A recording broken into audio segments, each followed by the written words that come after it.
Ladies and gentlemen, welcome into another episode of the Straight Fire Podcast. It is a joy to have you, and we want to encourage you to take this time to support the podcast in whatever way that you find best, whether it be leaving a 5-star review, leaving a like, comment on the YouTube video. If you have any questions, we would love for you to go ahead and email us those at thestraightfirepodcast@gmail.com, right? Yeah, there you go. Yeah, I think that's what I've always said. So Yes, yeah, there it is. Email us there. We love seeing your questions and responding to them. We've written out a few responses that we've sent out to people. So it's just it's so good to hear from y'all. And it's so good to build this community together where we're all seeking to find the answers. So for the topic that we have today, jumping straight into it, unless y'all have anything y'all want to add.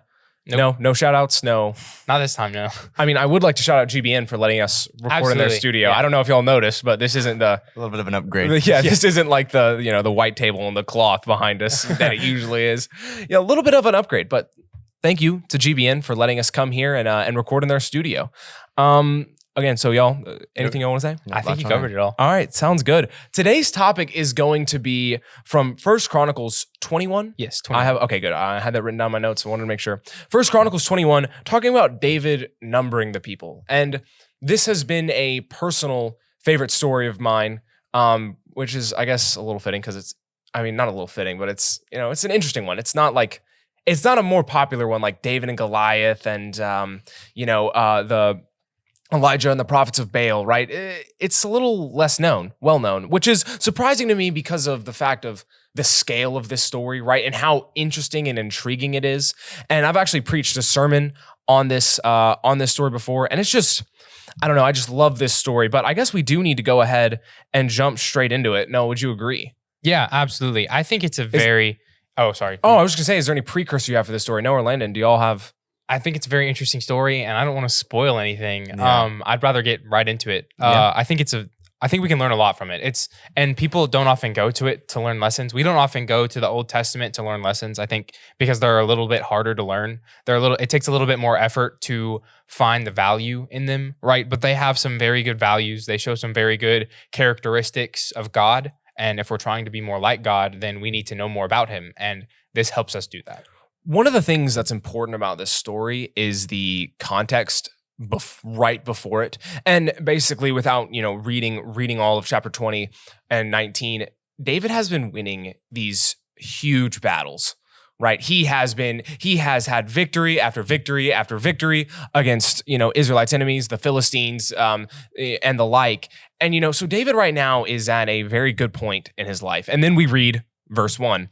1 Chronicles 21, starting in verse 1, and it says, "Now Satan stood up against Israel and moved David to number Israel." So as you know, we often have questions. Typically, we have a topic divided into 3 questions. For this one, I have a question right out of the gate.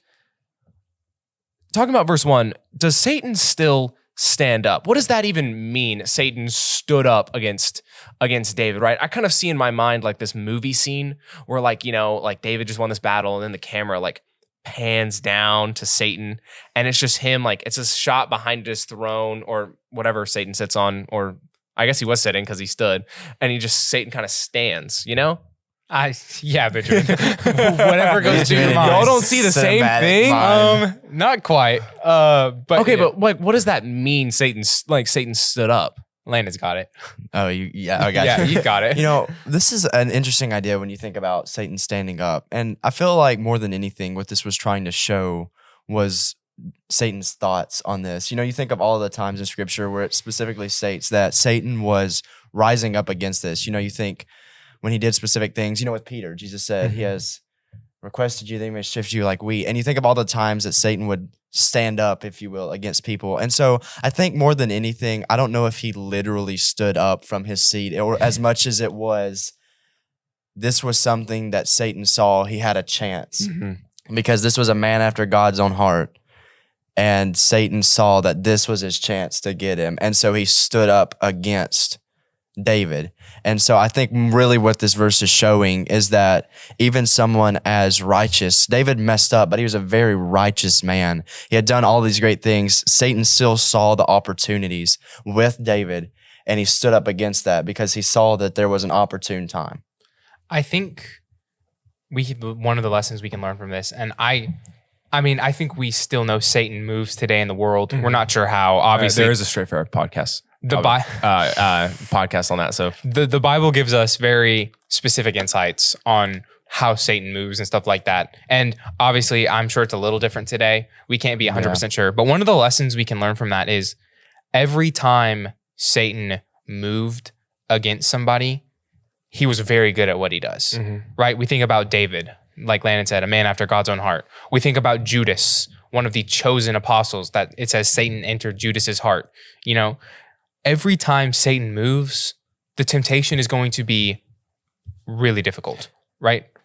Oh yeah, I was just saying it's kind of scary in a way of like, you know, we often talk about when we are in low moments, right? When we're going through hard times, we are vulnerable to Satan's temptations and things like that. But also in the good moments, right? When we are winning battles, so to speak, at the same time, we're still vulnerable. We just don't, it's harder for us to see. And so it is kind of distressing, if you will, to face that reality of no matter kind of where I am in my life, I'm always vulnerable to Satan's temptations. How do y'all deal with that reality? One of the things I think that I try to do, at least, well, obviously I try to pray all the time, right? To keep me from temptation. But, and it kind of goes hand in hand, right? Sometimes when I'm at life's highs, I do fall into temptation and I mess up, right? But that always brings me back to God. And sometimes when I'm in life's lows, well, I still mess up, but that also brings me back to God. You're not going to be perfect, whether you're in a good time of life or in a bad time of life.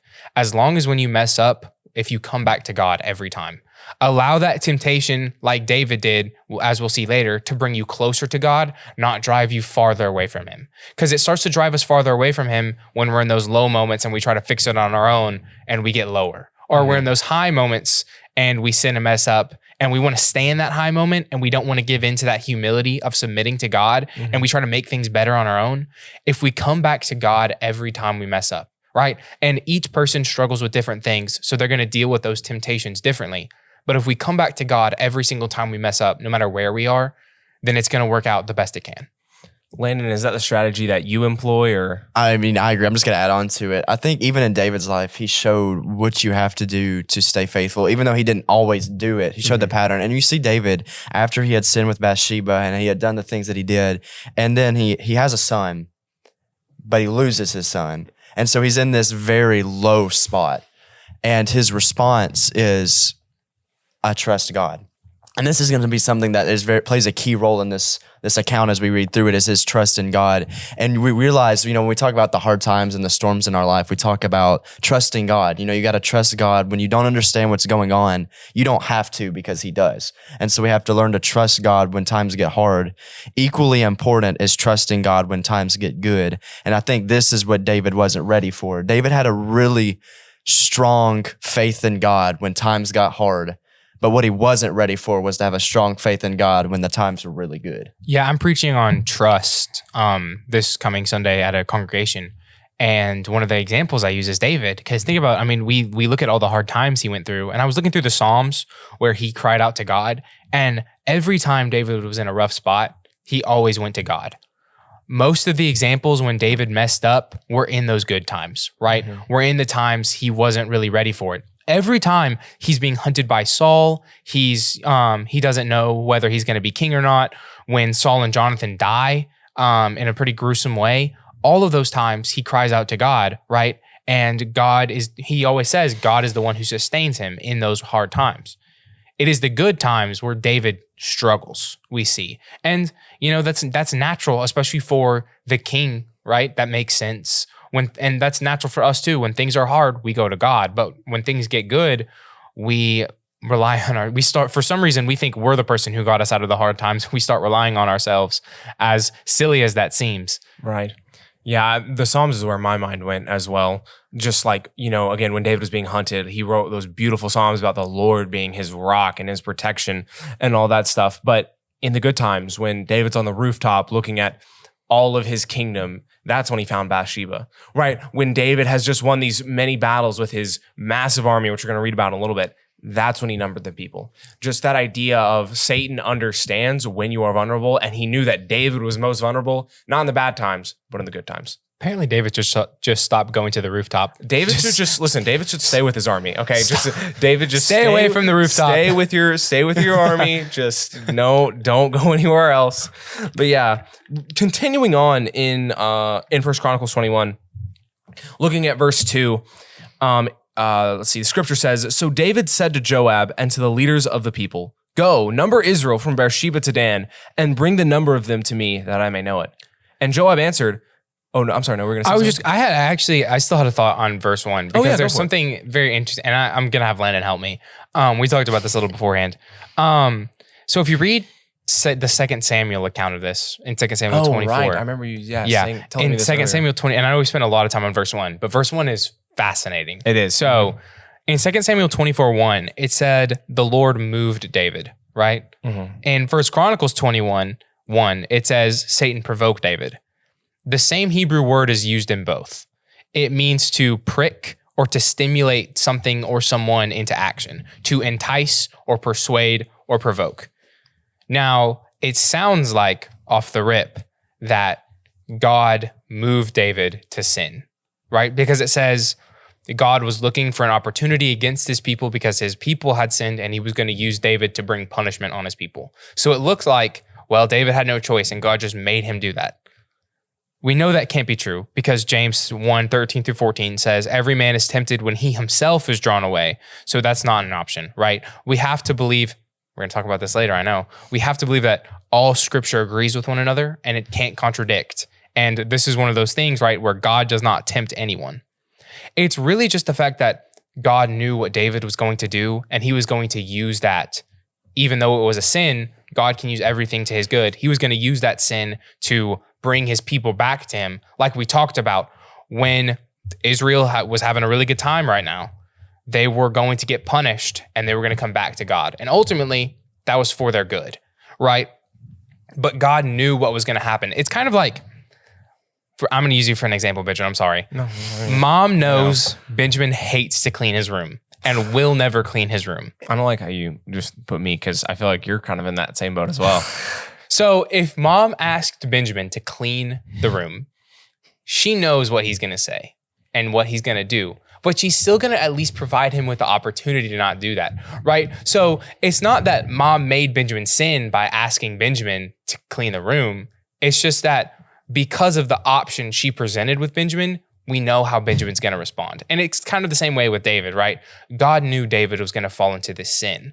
Not that he didn't want David to fall into this sin. It's sad that David did fall into this sin, but God was going to use it to his advantage, right? And this is talked about in Romans, talking about Pharaoh, God hardening Pharaoh's heart. He didn't actually harden Pharaoh's heart. It's just the situation God presented Pharaoh with. God knew how Pharaoh would respond. Yeah. I mean, I agree. I agree with all of that. And I'm glad you brought that up. I just wanted to clear it up because it's the same. It's said differently in each passage, and it's good to clarify that. Len, do you have anything before we want to move on to verse 2? Oh, no. All I was going to say is, we see it with Pharaoh. God hardened Pharaoh's heart. He didn't literally harden Pharaoh's heart. He gave Pharaoh free will, and he knew how Pharaoh would respond, and he was going to use that. And it's the same way with David. Okay, does anybody have anything else before we move on? Sorry, I just wanted to cover that before we left. I know, you're good. So David said to Joab and to the leaders of the people, "Go, number Israel from Beersheba to Dan, and bring the number of them to me, that I may know it." And Joab answered, "May the Lord make his people 100 times more than they are. But my lord the king, are they not all my lord's servants? Why then does the Lord require this thing? Why should he be a cause of guilt in Israel?" Nevertheless, the king's word prevailed against Joab. Therefore Joab departed and went throughout all Israel and came to Jerusalem. And then Joab gave the sum of the number of the people to David. All Israel had 1,100,000 men who drew the sword, and Judah had 470,000 men who drew the sword. But he did not count Levi and Benjamin among them, for the king's word was abominable to Joab. I remember I was preparing my notes for this and the questions I was going to send y'all. And I was walking, and I was walking and I was listening to it, and I was taking notes down on my phone, and I did a double take when I heard those numbers. And I preached on this before, and I was like, 1 million and what? Cause that is such a huge number.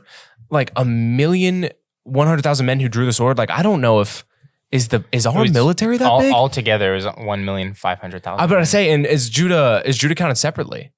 Yeah, Judah. I mean, yeah, Judah is kind of. I mean, in most accounts, it says 1 million men for Israel and 1,100,000 men for Israel, 400,000 for Judah. And like, I think if you look at depictions of the kingdom back then, it was massive. Yeah, which I'm makes sure. sense to have that many people. But yeah, That is because I feel like I've heard an argument saying like, well, you know, in the Bible, like David really wasn't a king of that big of a nation. Like, we're not even sure if Israel was a real nation. We thought it was just kind of like sheep herder, you know, a nation of like nomads or whatever. But Apparently not. 1,500,000 men is an incredibly large number. Like, no one's I'm never going to see that many people at one place in my lifetime, let alone all men who could fight.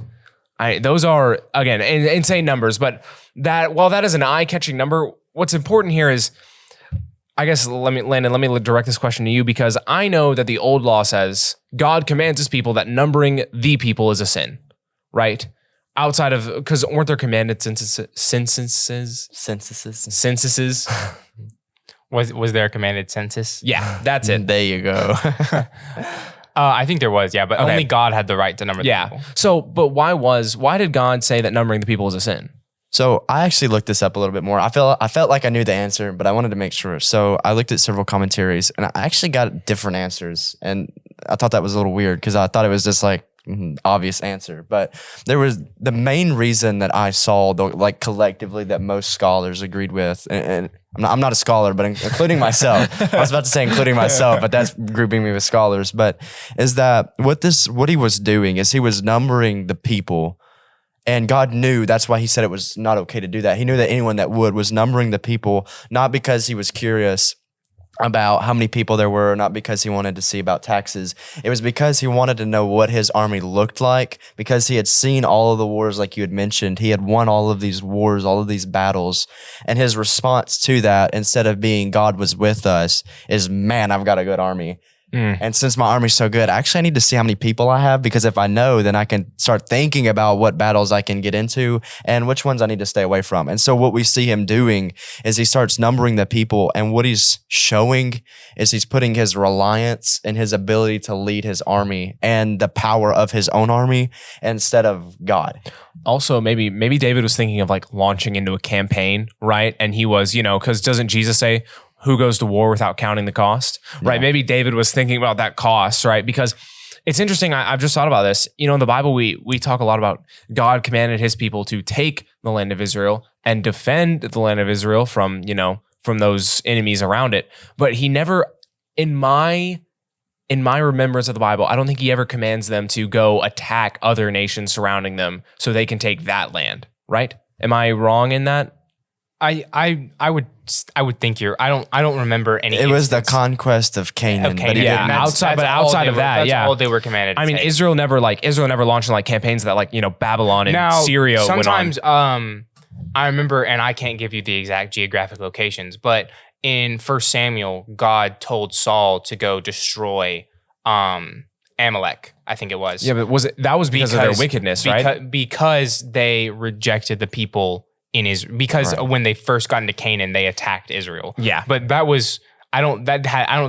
I think Amalek was in the borders of Canaan. Yeah. From my understanding. But yeah, so maybe David's thinking about this campaign, you know, like I've got this many soldiers, so I can go here, here, and here because I know I've got stronger armies than them. Yeah. You know, I was just gonna say it's really interesting that, like, I think I've heard this argument before. Well, if numbering the people is a sin, then why did God do it?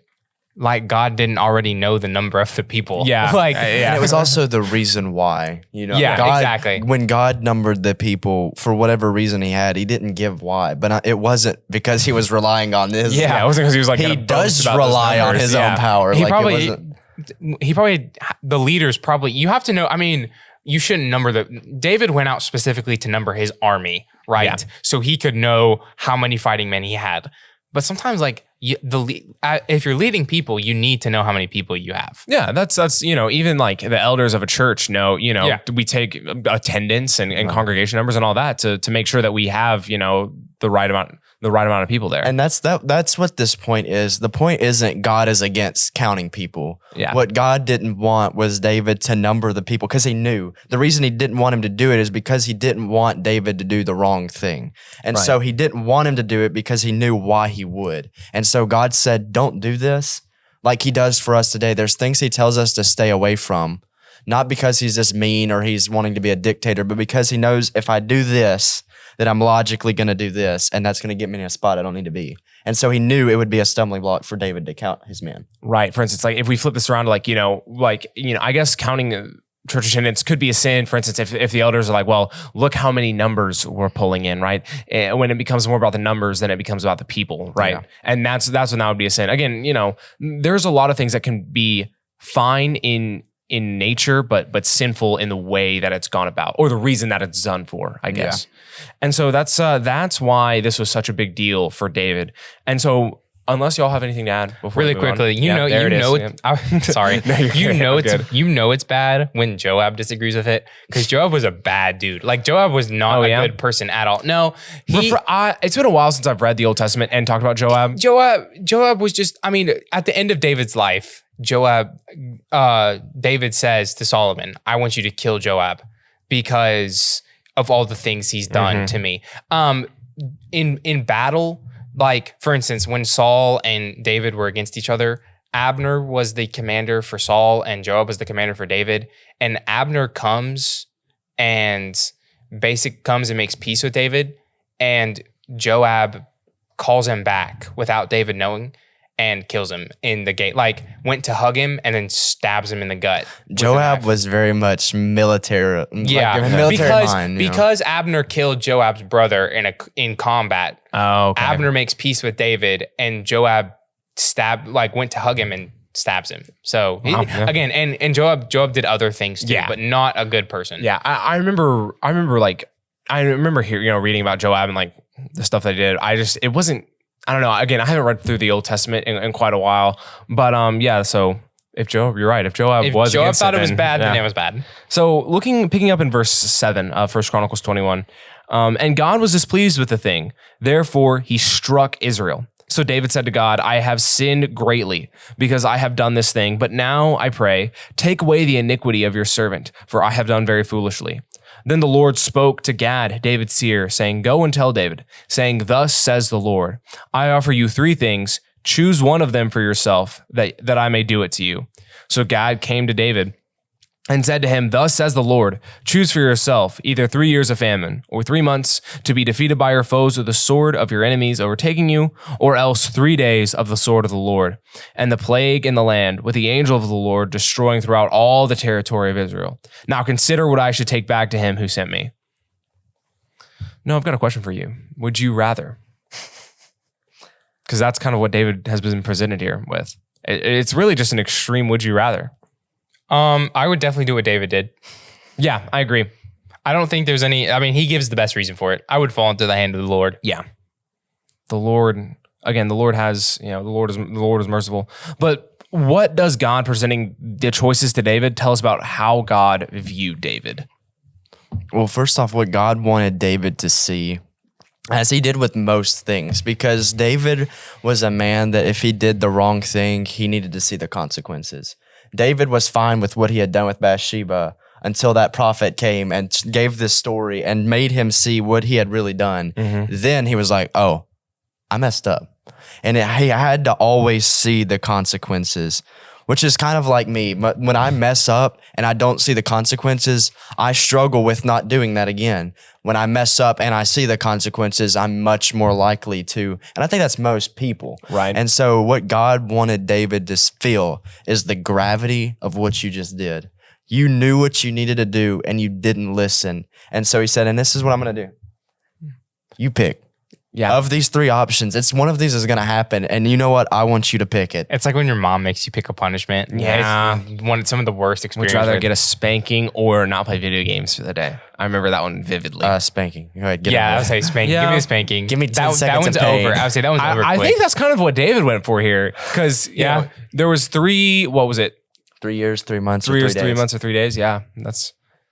But is this a unique instance of choosing one's punishment? Has God, like, throughout the scriptures, has God given someone else an opportunity to choose how they've been punished? No. I'm going to be honest with you. At first, my response was just automatically, yes, this is unique, never happened before. And then I sat and I was like, is it though? Because like I genuinely had no clue. I don't think in my study of this, I tried so hard to find anywhere that it did, and I could find nothing. I don't think so. God doesn't often present, and this is going to sound like God's being. This is going to sound like it makes God seem like he's trying to be better than us, and that's not what I'm trying to say. But God doesn't often present us with choices, Right. like that, because it's just not. It's probably not good for us. Do you think he granted David the choice because David was a man after his own heart? I think so. Yes, and again, I think this was also a test in a kind of way. Yeah. And this was basically one of those things where like you didn't trust me, and now I'm going to give you another chance through the punishment to see if you'll make the right choice. Yeah. Because what you're going to find in these three options is two of them you're going to be depending on men. If you think about it, because you're dealing with war, well, you're going to be in the hands of men because you're going to be fighting. Right. And his problem was literally just about war. The second one is famine. And you're again going to be depending, because this wasn't like the famine in Egypt in Genesis, was that 45? And they had 7 years to prep for this. This was going to be a famine and they're going to lose everything. So what's going to happen is Israel's going to have to get food from somewhere else, which means they're going to have to rely on other people. Only one of these three options is David going to have to rely fully on God and what he does. And only one of these options is also, when I thought about it, only one of these options gets him involved. Because the famine, he's rich king. He still has food. His people might not. War, he can hide in the castle. True, yeah. Only one of them was he going to get punishment just like anyone else. And that kind of shows the leader that David is willing to take, because he says, I have sinned, right? Because Joab told David, hey, if you do this, it's on you. Like, you are putting guilt on Israel.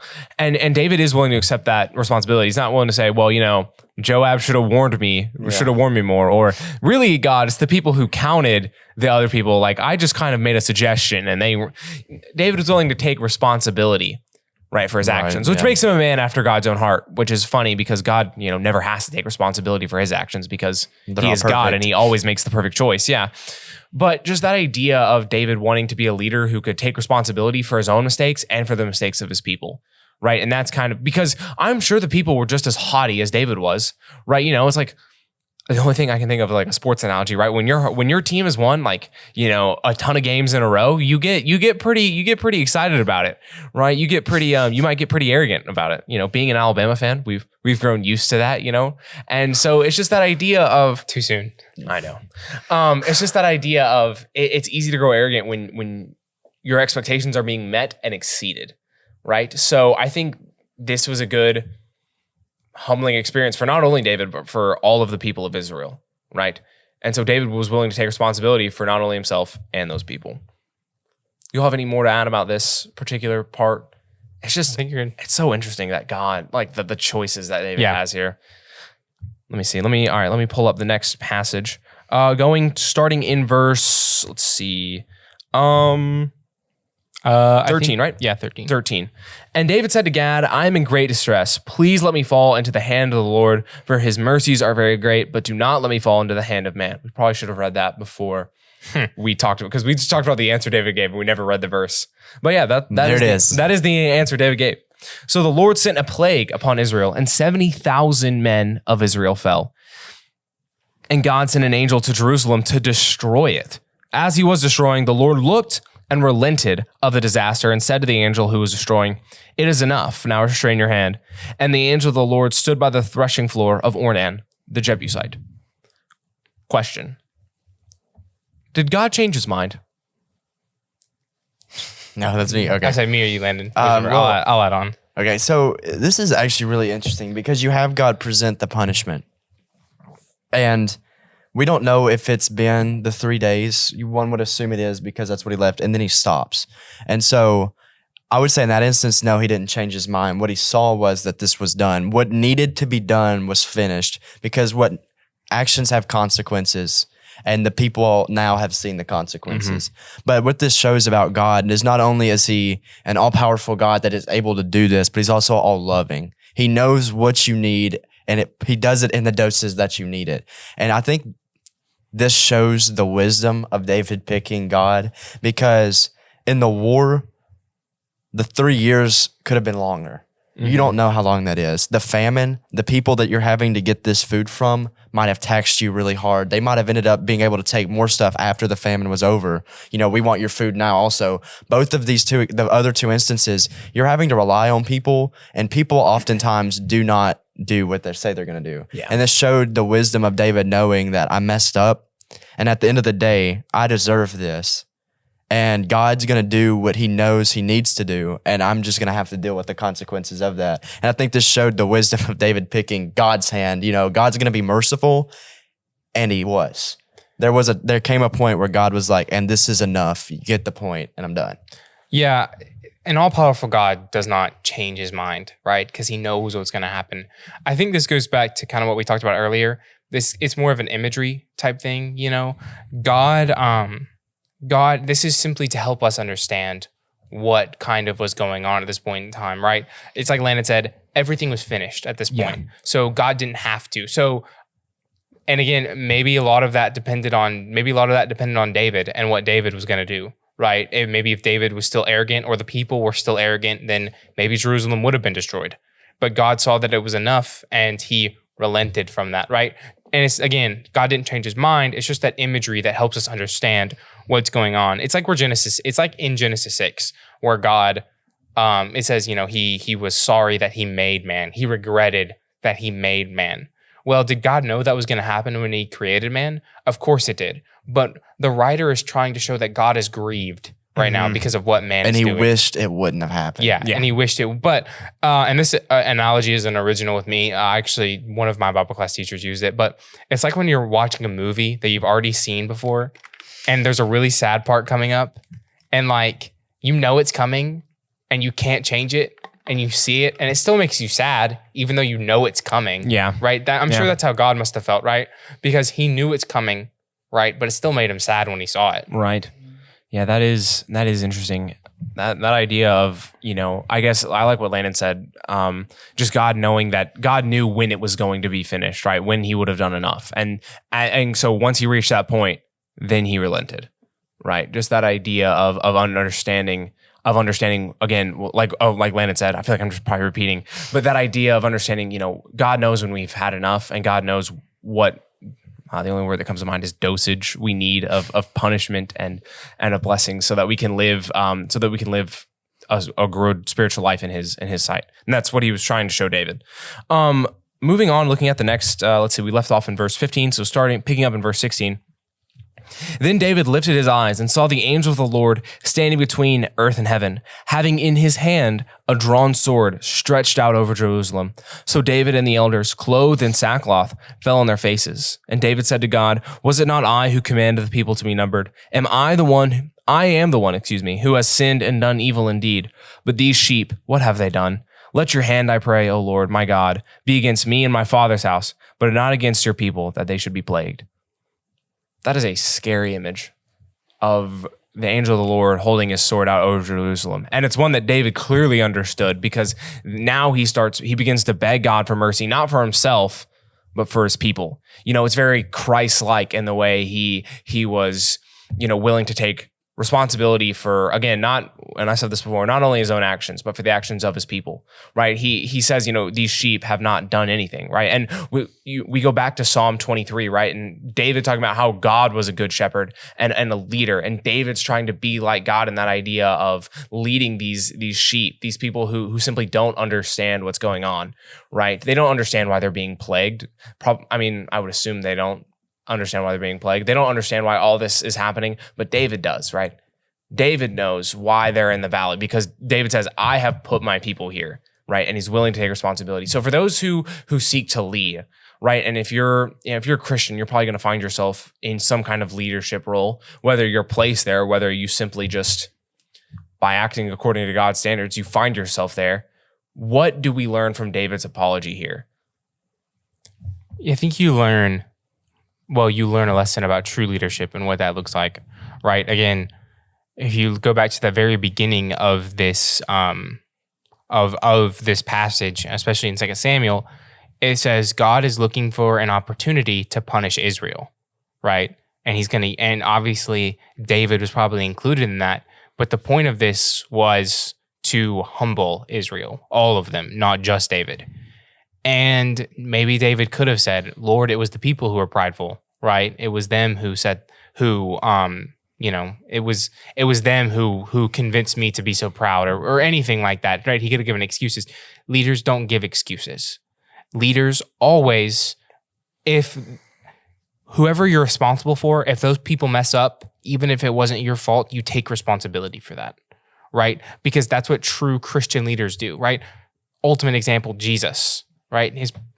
He paid the price for us messing up. He could have said, no, you're on your own. Fix it on your own. Fix those mistakes on your own. This isn't my fault. I tried to show you how to live and you couldn't do it, right? But he didn't. He died for us. Now, you don't have to, and again, it depends, it very heavily depends on the circumstance. You don't have to claim always that it's your fault because it won't always be your fault. But you better be there when the people you're leading are getting punished. You better be there too, right? Mm-hmm. It isn't just, hey, I'm the leader, I'm gonna punish you. No, we're all gonna fix this. We're all gonna be better, right? Because I don't want a leader who looks down on me and says, you're being punished, right? Yeah. Even if it is our fault, we still want someone who's there to bear the load with us, right? And David was willing to do that. That's why the people of Israel loved David so much, because he was always willing to be right there next to him. He was always willing to bear that punishment, right? People could see that, hey, we have it rough, but David's going through just as much right now. He didn't wall himself away. He could have, but he didn't, right? He could, again, Landon, it goes back to, he could have picked the punishments where famine, well, David probably wouldn't have been affected by a famine that much. Yeah. Or the wars of the army, well, David's fighting days were behind him at this point. So he probably wouldn't have gone out to battle. So, he picked the punishment where everyone was affected, including him. And he begged God right here, punish me. Yeah. Let me take it because it was his fault. And leaders, when it is your fault, you take all the punishment. I'm about to say, yeah. Leading is it's not something where you get rewarded in the way you want, right? When some of your people mess up, you're taking the punishment right along with them. When you mess up, you take all the punishment, right? And hopefully you have people who help you with that. The people you lead help you with that, but it's not always easy. I think a leader taking punishment when you're in that position and you're taking responsibility for your actions, how the people you have led respond to you doing that will show you the type of leader that you have been. Right? If they're like, wow, man, he's getting what he deserves, like, thank goodness, then obviously you haven't led as well as you need to. But if they're willing, hey, he is taking responsibility for his own actions, and we know that he's willing to take responsibility for my actions. So let us help him. Landon, would you agree with that? Yeah, I think this ultimately comes down to taking responsibility.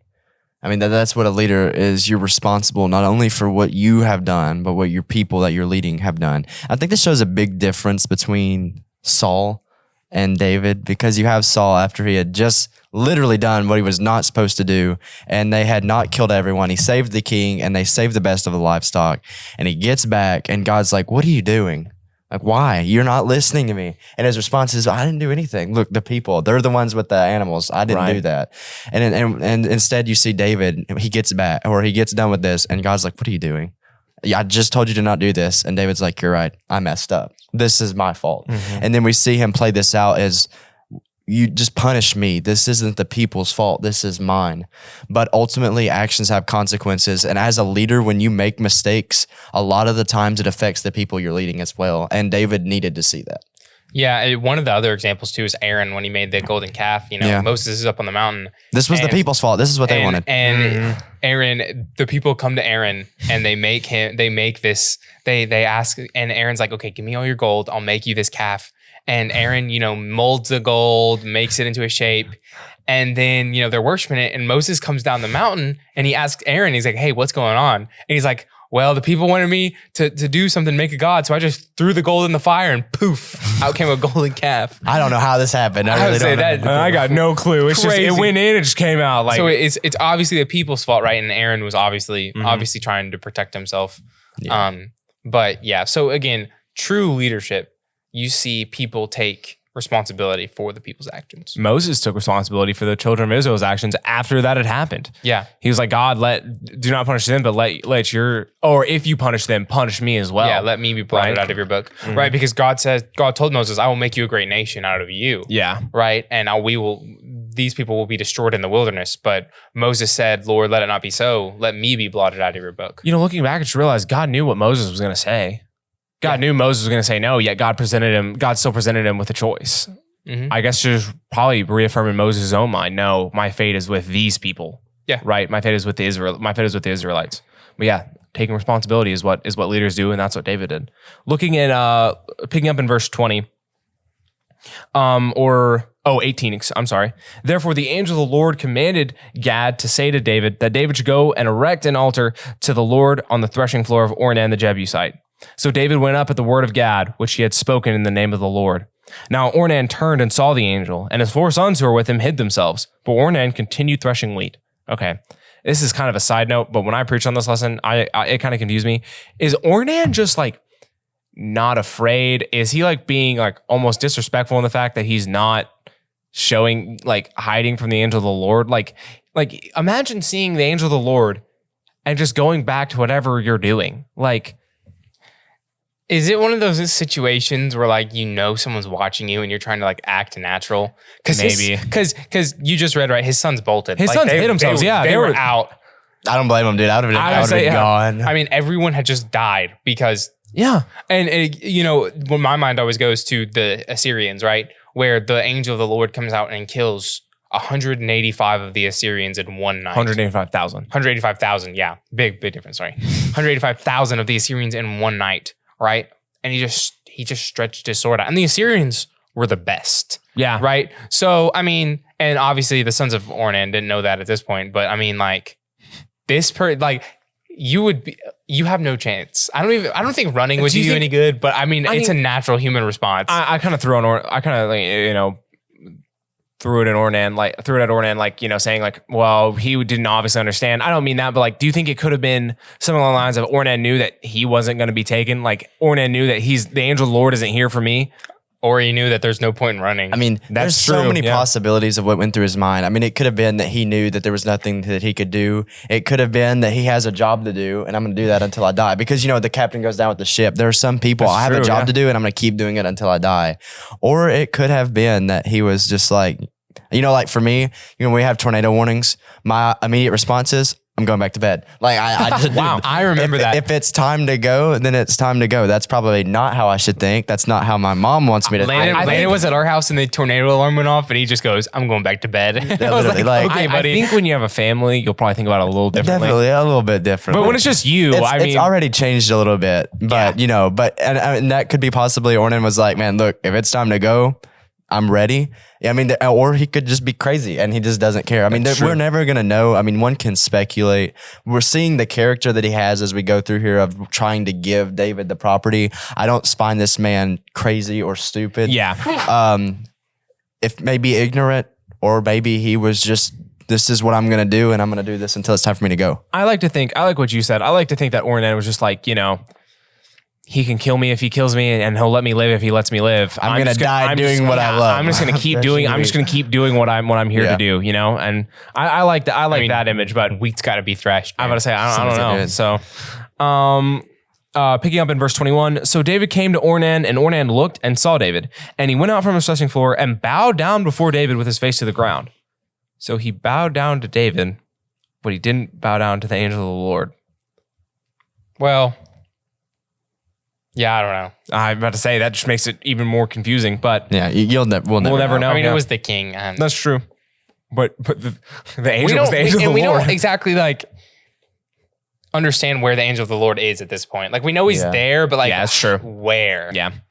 Then David said to Ornan, grant me this place, the place of this threshing floor, that I may build an altar on it to the Lord. You shall grant it to me at full price, that the plague may be withdrawn from the people. But Ornan said to David, take it yourself, and let my lord the king do what is good in his eyes. Look, I also give you the oxen for the burnt offering, the threshing implements for the wood, and the wheat for the grain offering. I give it all. Then David said to Ornan, no, but I will surely buy it for full price, for I will not take what is yours for the Lord, nor burnt offerings that with that which costs me nothing. So David gave Ornan 600 shekels of gold by the weight for the place, and David built there an offering to the Lord, and offered burnt offerings and peace offerings, and called on the Lord. And he answered him from heaven by fire on the altar of the burnt offering. So the Lord commanded the angel, and he returned his sword to his sheath. At this time, when David saw that the Lord had answered him on the threshing floor of Ornan the Jebusite, he sacrificed there. For the tabernacle of the Lord and the altar of the burnt offering, which Moses made in the wilderness, were at the time at the high place of Gibeon. But David could not go before it to inquire of the Lord, to inquire of God, for he was afraid of the sword of the angel of the Lord. That is, so David offers a sacrifice, right? God accepts his sacrifice. And I guess as we begin to close, why was David still afraid of the sword of the angel of the Lord? The sword of the angel of the Lord. I feel like if you saw something or someone kill 70,000 people, that's true. I feel like you'd be pretty It's scared like too. kind of like a post-traumatic stress type thing. I mean, yeah. I mean, he just, he was afraid. Yeah. It's a natural response. And we've seen this a few times where, like, remember David and Uzzah were transporting the ark, and Uzzah touched the ark because they weren't transporting it the way they were supposed to, and Uzzah died, and David left it there. He just leaves it. Yeah. Yeah. He puts it in a house that's next to where it fell, and he just leaves it there. I was picturing they just left it like No, it was right in a by the house road. because David knew it was time to bring it back because God started blessing that house. Right. But David just leaves it because, and again, that's understandable because, and David didn't handle it in the right way. David didn't want to mess anything up, I'm sure. Right. And he didn't want to bring any more wrath upon himself or upon the people. Right. So I think he's trying to do the right thing by just simply waiting on God. Right. He talks about it a lot in the Psalms. Wait on the Lord. He's literally waiting right now for the angel of the Lord to go away.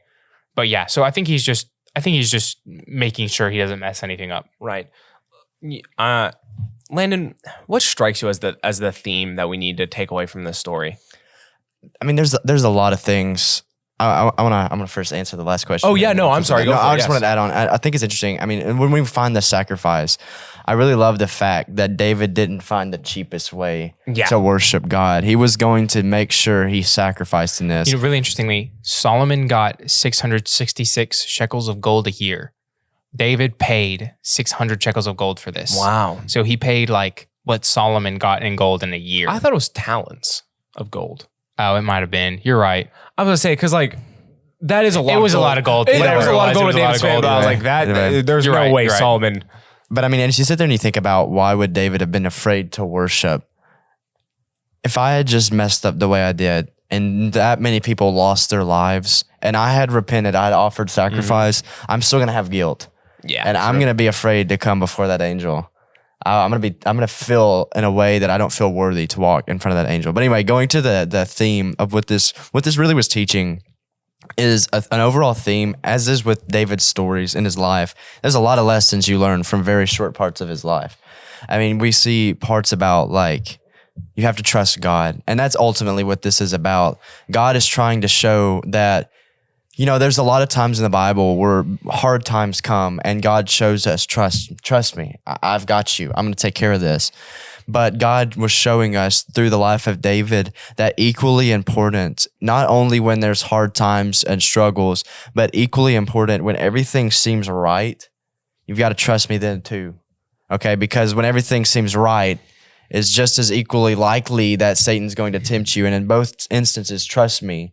But when you mess up, come back to me. There's actions have consequences, but come back to me with sacrifice. And we will make things right. It's very interesting because we don't see it this way, and we probably should.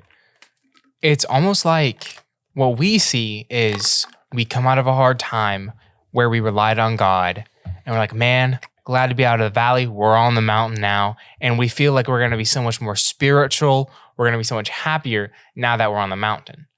From a spiritual aspect, if you look at it through your biblical worldview or your spiritual, lenses, whatever you want to call it, it's almost like when you go out of the hard times where you are relying on God, God sees you getting closer to the danger, not farther away from it, right? And we have to remember this world isn't forever. Yeah. And sometimes it's good to go through hard times for a moment because it helps you rely on God, right? God gives that to you so that you can rely on him more, right? I would rather have hard times on this earth my whole life than be separated from God for eternity. Yeah. Right. And that's ultimately the reality we have to think of. That's what he tries to teach David over and over and over again. And I think in the end, David did learn that lesson. Right. But I mean, we don't want that. No one wants that. I don't want hard times for the rest of my life. But if it gets me closer to God, then it gets me closer to God. Bottom of the line. I've walked through some valleys in my own life, and y'all have as well. And the people listening probably have walked in valleys far deeper than my own. But I remember thinking exactly that. If I can just get out, and I always like picturing, my Christian walk is, me like walking in the armor of God through the woods, right? And, in the valleys and in the mountains. And it's just like, if I can get out of here and I can get back to the high places, right? The mountains that David talks about, and then I'll be okay. Right. And I don't want to present this idea of that every day in the Christian walk, it is this day of danger and like you're always on the run from Satan, right? And temptation is knocking at every door, no matter where you are and how spiritually mature you are. Because I don't believe, in the end, you can only take so much temptation, and God will not allow you to be tempted more than you are able, right? So it's that idea of finding the balance between walking in the good places, walking in on the high places, but also understanding that you're still able to fall. Right? The ground you're walking on is secure, but you're still, if you get distracted, you can fall off, right? Yeah. That idea of trusting in God no matter where you are, because no matter where you are, you can still fall. Rejoice in the times that you are in the high places, but also be wary. It's that kind of combination, if you will. And just remember, we talk about valleys and mountains. That's a physical way to view things because physically I'm in distress, or physically I've got everything I need. Spiritually, that's not how we view it, right? You can be spiritually in a bad place, spiritually in a good place. But a lot of the times when I'm physically in a bad place, spiritually, I'm in a good place, right? So it's often when our physical mountains are high, our spiritual valleys are low, right? And vice versa. So we have to be much more aware of your spiritual, right? Of where you are spiritually than where you are physically, because really that doesn't matter. Ultimately, I think as we close, David was willing to trust in man and man's power before he was willing to trust in God's. He was willing to say that man has brought me up on this mountain and man has taken me out of the valleys, and he forgot that it was God who placed him on the high places. He forgot that it was God who was his shepherd, and I think that was the struggle that he had. So any closing thoughts before we end? I don't think I have anything. Wow. I know. Impressive. I can't believe I'm going to be the one who gives the outro and signs it off. But again, we want to thank you so much for listening to this episode of the Straight Fire Podcast. It was a joy to have all of you. If you haven't already, go ahead and support the podcast in any way you can. If you had any questions about this episode or any episode that we did previously, or just questions or topics that you want to bring to the podcast, you can comment them on Spotify. You can comment on YouTube. You can email us. Whatever way you can get in contact with us, I promise you we will do our best to see it and give a response. Once again, thank you all for listening, and we'll see you guys in the next episode.